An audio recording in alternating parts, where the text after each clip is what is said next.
tingin tayo ng sugar. Kakain ko lang, pero magtitingin ako.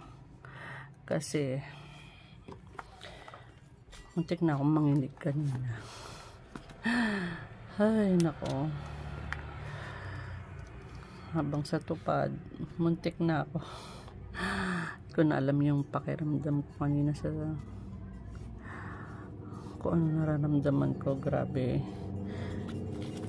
Sa pagsusulat ko,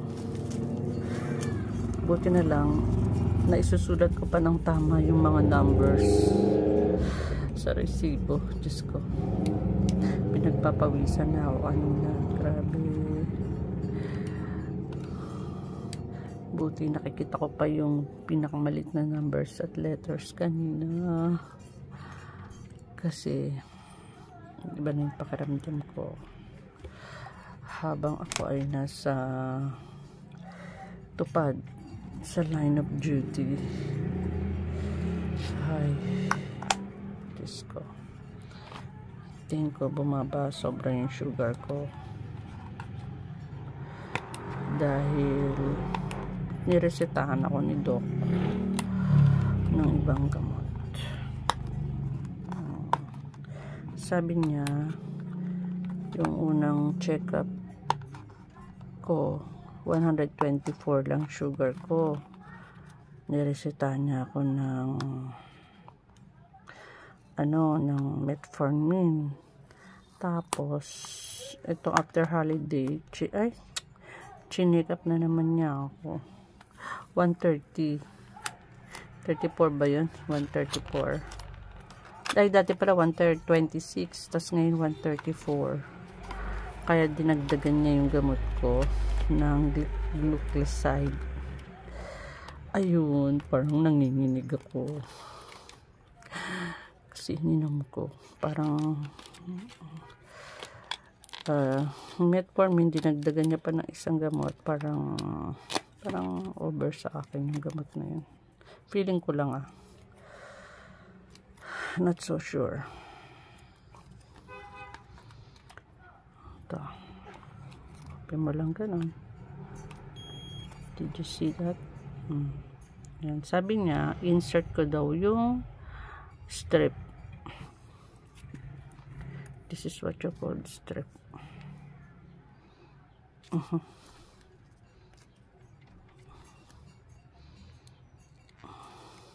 Ito yung strip.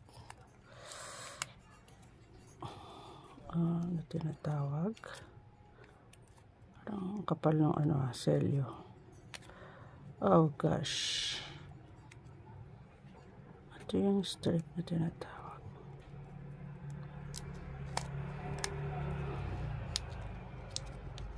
Tapos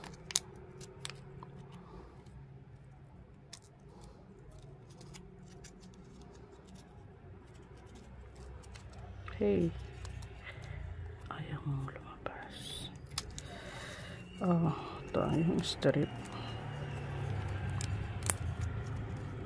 Ngayon, itong strip na to, bawal hawakan yun. Itong side na yun, bawal hawakan. Kasi yun yung pang monitor ng, sabi niya, ipasok ko daw yung strip. So, insert mo lang dito yung strip. Yun, but don't touch that part kasi hindi pwede. Dito, siguro dito na lang. Okay. Tutusok natin. Nilagyan natin ng alcohol. Dito may alcohol to. Scrub dyan para malinis. Ayan, lumabas na. Yung unang labas ng dugo, tanggalin natin. Oops. Magana.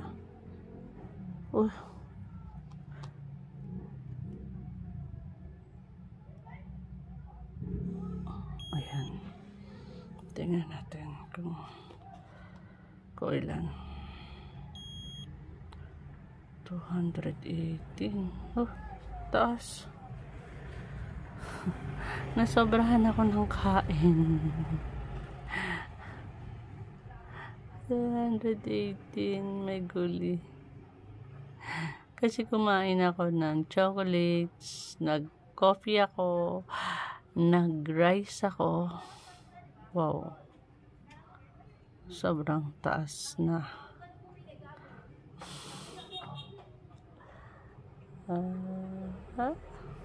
Imagine mo yan.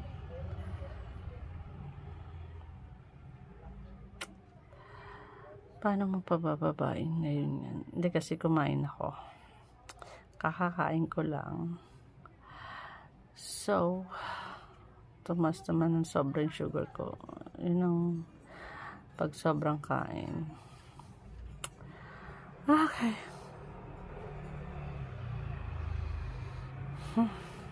Okay. Kaya hindi pwede magtingin talaga. Pag kakakain lang. Not applicable. Nagtingin lang kasi ko ngayon kasi kanina naramdaman ko halos manginig ako. Grabing pawis ko kahit ang lakas ng aircon. Doon mainit naman sa labas. Pero kami lang doon sa finance office. Pero pinapawisan ako ng grabe. Sobra talaga. Naisip ko tong bagong reseta ni Doc. Sabi ko. Ngayon, pinakain ako ng chocolates nila. Binigyan ako. Gumanda yung pakiramdam ko. Kumain uli ako kasi nga nagsusulat ako sa resibo. Baka maselan kasi bawal lang tampering or magkamali. Kaya dinamihan ko yung chocolate para maging okay yung pakiramdam ko. Kaya tapos kumain pa ako ng rice para sure na hindi ako mahilo. Agad. Ngayon 200. Nag 200 na pala. Kinain ko rice, chocolates at nag-coffee pa ako. Kasi na scared ako kanina dahil first time kong maranasan yung sobrang ibang pakiramdam mo na. First time kong maranasan yun kasi first time ko rin nag-take ng gamot na na dalawa. Yun. That's my experience kanina. Pero hindi naman ako nagkamali sa ginagawa ko sa resibo. Hindi naman ako nagkamali. Thank you God. Hindi ako napahintulot sa pagkakamali. Nagawa ko naman ng maayos yung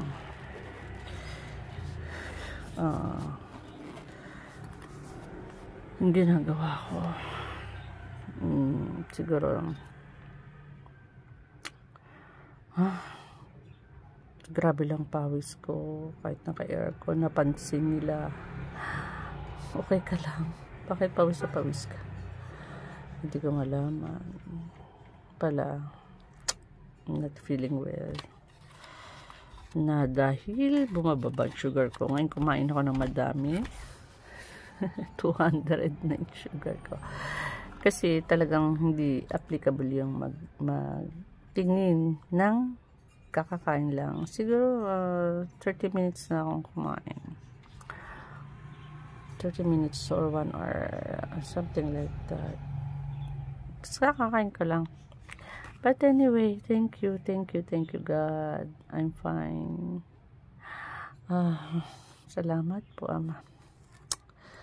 Ay, talagang ang pagkain nasa moderation lang talaga. Hindi pwedeng marami, hindi pwedeng kulang naman. Talagang nasa moderation lang talaga dapat. Ingat kayo. Bye-bye. Yalla bye.